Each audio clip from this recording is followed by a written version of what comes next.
Testing, testing. 1, 2, testing, testing. 1, 2.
Shirley want me to start?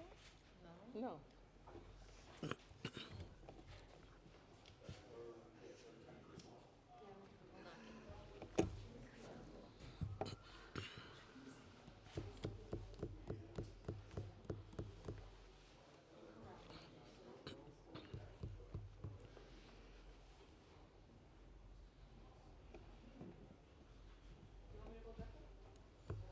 Hi.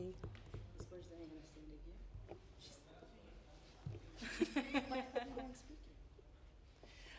That's what I thought as well. I don't need the box if I'm not speaking, right? Yeah, are the members speaking? Just making sure. Because we have to get to work. Am I starting? Yeah. Beautiful.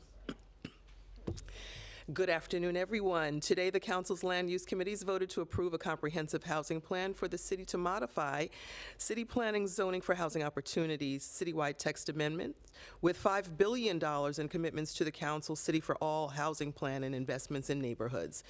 In October, the Council held 2 public meetings of almost 20 hours on the Zoning for Housing Opportunity text amendment, where we heard from New Yorkers of diverse backgrounds and concerns on the amendment and the challenges they face day to day because of the housing crisis. What was made abundantly clear is that while zoning reform is one important component, it alone cannot fully address the wide-ranging housing needs of New Yorkers. We heard from New Yorkers who are struggling to secure affordable homes, are facing community infrastructure challenges, need more tenant protections, and for city agencies to step up their inspection and enforcement, and need support towards home ownership to build their legacy here in New York City.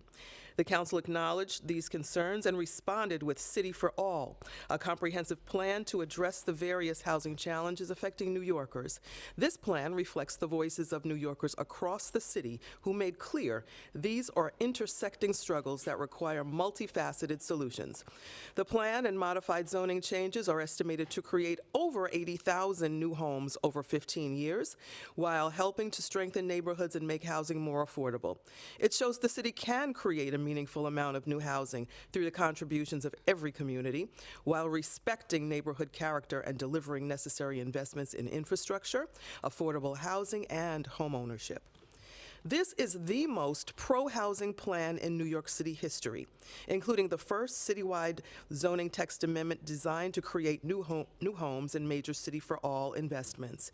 It is estimated that it will surpass the production of new housing from city-initiated planning actions during 8 years of the de Blasio administration and 12 years of the Bloomberg administration, respectively. For comparison, the city-initiated land use actions by the de Blasio administration resulting in approximately 32,000 units of housing. The neighborhood rezonings during the 12 years of the Bloomberg administration produced approximately 68,000 housing units. Our modification to create affordable housing in low-density areas is a historic step that brings inclusionary zoning citywide, ensuring that every neighborhood is open to affordable housing. I understand that there have been strong reactions to the initial proposal, and the Council listened to those who engaged in the public review process, offering specific input at the many hours of hearings, meetings with community boards, and written correspondence. The Council's modifications address many concerns raised by communities, balancing the distinctions between neighborhoods with the citywide need to address a shortage of affordable housing. This balance allowed for a plan that both respects neighborhood character and is still applicable across the entire city, ensuring every neighborhood contributes to producing housing that can address the city's affordability and housing crisis. During my tenure as Speaker, this Council has prioritized the need to confront the housing crisis by approving over 27,500 units of new housing through the land use process, with more than half of those being affordable housing units. Today is another step forward in our leadership, and this proposal will come before the Council at its next stated meeting, not today. I thank Chairs Riley and Salamanca for their leadership, as well as our Housing Chair Sanchez and other members who supported this major effort. I thank Department of City Planning Director Garodnik and his staff, as well as the City Hall staff members who partnered closely with my office and the Council to negotiate this agreement. I want to also thank Jeremy John, Faiza Ali, Paris Straughter, Ann McCoy, Brian Paul, William Vidal, Deborah Kersner, Chelsea Kelly, Arthur Huh, Ryan Cote, Dana Leventhal, Caroline Antonelli, and the entire Council Planning and Land Use team for their work to get us here. And finally, thank you to all of the stakeholders and community members across the city who constructively engaged to provide meaningful input that steered us towards solutions. This is a first necessary step towards securing a more affordable New York City and more homes for New Yorkers. Now we're going to dive into our stated agenda. We're finally going to get there tonight. First, we will vote on the following land use items. Brooklyn Yards will facilitate the development of 12 new residential buildings with a total of 270 housing units, of which 81 will be permanently affordable pursuant to MIH, 1 new commercial building and 1 new mixed-use building in the districts of Councilmember Zhuang and Councilmember Yeager. This application includes 7 special permits related to a large-scale general development within or over railroads and parking waivers, as well as a zoning map amendment and zoning text amendment. 962 through 972 Franklin Avenue rezoning will facilitate the development of a new 11-story mixed-use building with a total of 355 housing units, of which up to 107 will be permanently affordable pursuant to MIH in the Crown Heights neighborhood of Councilmember Hudson's district. Port Authority Bus Terminal replacement will facilitate the redevelopment of the Midtown Port Authority Bus Terminal in Councilmember Bottcher's district. Through this project, the Port Authority will construct a new bus terminal, a storage and staging facility, a new ramp system, and facilitate 2 private commercial office buildings to be located above the new terminal. Today, we will also vote on the following pieces of legislation. Resolution 250, sponsored by Councilmember Kevin Riley, would call on the New York State Legislature to pass and the governor to sign legislation that would require all school buses operate within the state, regardless of seating capacity, to have a stop arm on each side, and to prohibit any school buses from operating if they do not have functioning stop arms. Resolution 280, sponsored by Councilmember Farrah Lewis, would designate November 30th annually as Shirley Chisholm Day in the city of New York to recognize her contributions as an educator, activist, and elected official. Chisholm became the first Black woman ever elected to the United States House of Representatives, representing New York's 12th congressional district for 7 terms from 1969 to 1983, during which time she was a founding member of the Congressional Black Caucus. In 1972, she became the first Black candidate to seek a major party's presidential nomination and the first woman to run for the Democratic Party's nomination. Introduction 436A, sponsored by Councilmember Pirina Sanchez, would update the New York City Electrical Code by adopting the standards of the 2020 National Code with certain amendments based on unique conditions within the city. It would also incorporate the NYC Electrical Code into the city's construction codes to better align the requirements for electricians with those for other trades licensed by the Department of Buildings.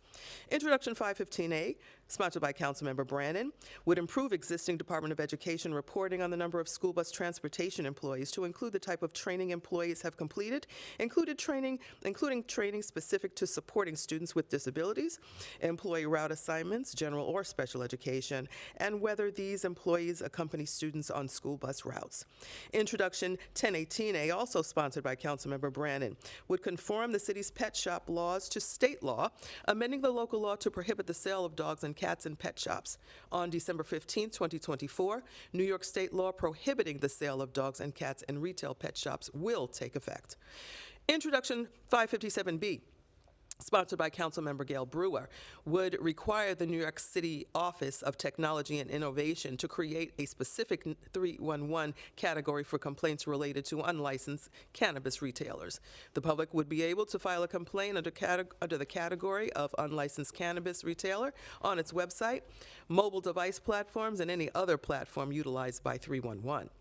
Introduction 981A, sponsored by Councilmember Brewer, would update existing reporting related to the city's inspection and enforcement of unlicensed sellers of cigarettes, electronic cigarettes, tobacco products, and illicit cannabis. Specifically, the legislation would incorporate new reporting relating to the expanded local authority to conduct inspections and enforcement of state cannabis law and provide increased details of on the outcomes of each inspection conducted by city agencies.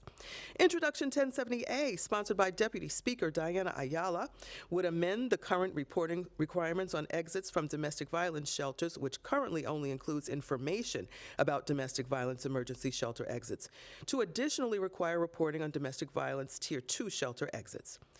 Introduction 1071A, sponsored by Deputy Speaker Ayala, would amend the existing reporting requirements regarding applications for multi-agency emergency housing assistance to additionally including reporting on referrals to HRA domestic violence shelters disaggregated by household type and source of referral. This bill would also require reporting on transfers between city-administered facility systems and exits from HRA-administered domestic violence shelters, including domestic violence emergency shelters and domestic violence Tier 2 shelters. Lastly, we will vote on a couple of bills included in the Aging in Place 2.0 legislative package, which aims to combat some of the most pressing issues facing older adults. The Council has already passed two of the package's bills, Introduction 228 and Introduction 689, into law.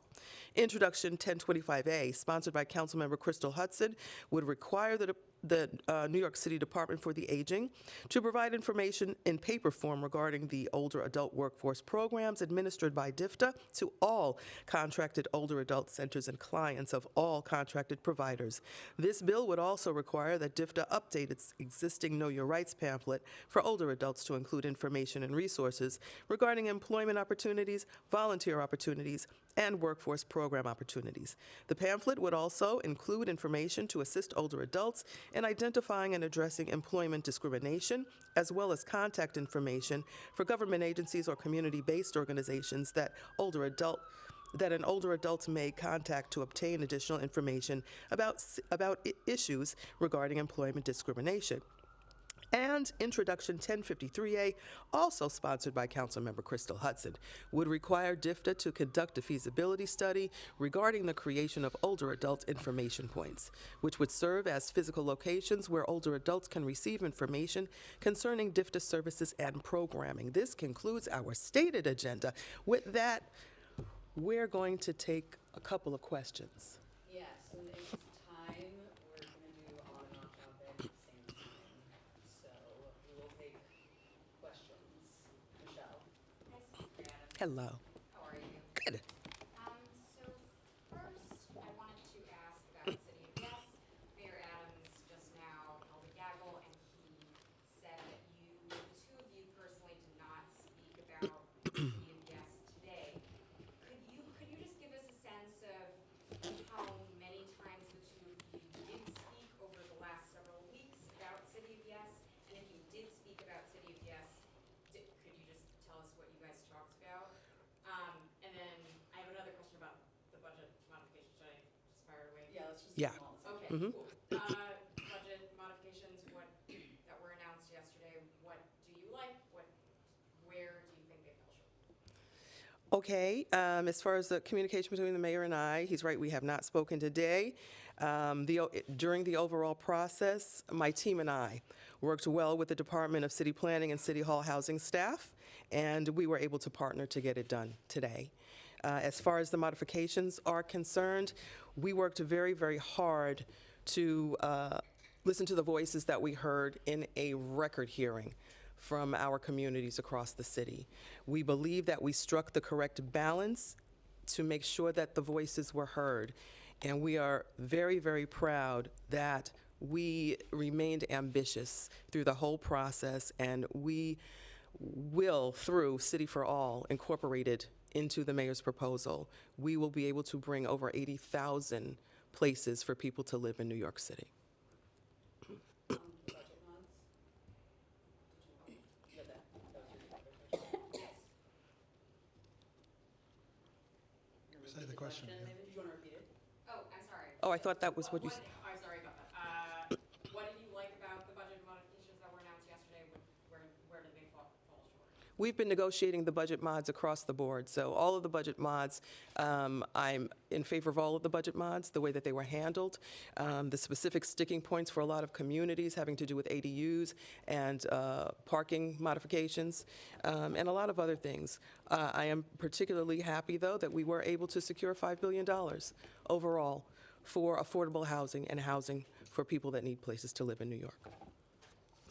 Hey, how are you? Hi. I'm wondering if you spoke to Hochul personally this last day about negotiations. The governor? Yes, that's what I call her. Yes, I have spoken to the governor. I spoke with the governor this morning, actually.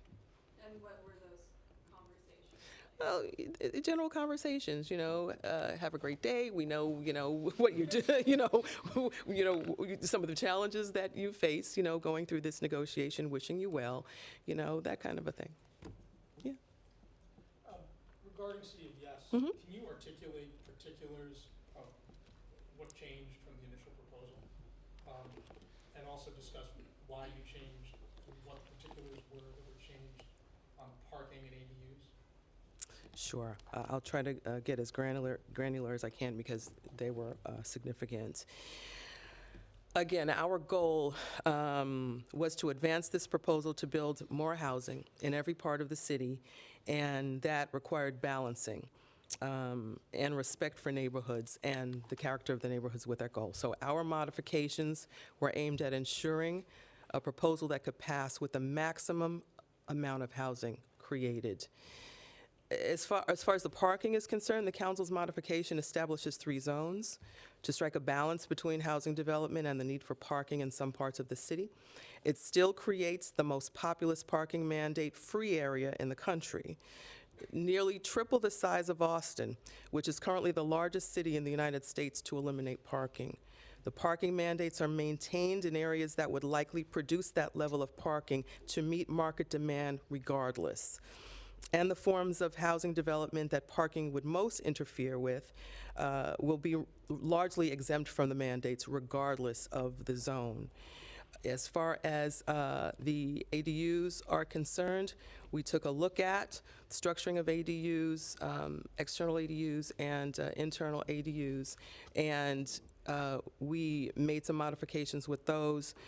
We will give you the specifics at another time, more than likely at the time when the council comes together to take the full vote. If I can just follow up, are you sad that there's 30,000 fewer houses, units that are going to be built than have initially been proposed? That's a 80 versus 109? That's a great question. This proposal did not have to get past the front door of the city council.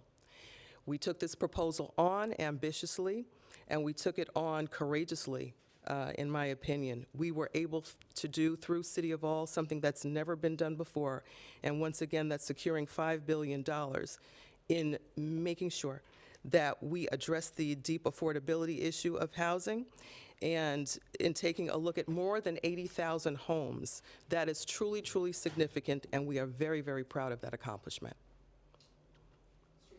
Yes. Hi. So I know the plan is, it can produce 80,000 more units in the next 15 years, but what about the location of those new units? It seems like the parking mandate zones and the modifications to ADUs, town center, and transit-oriented development sort of continue the pattern of less housing being built in low-density districts than the rest of the city.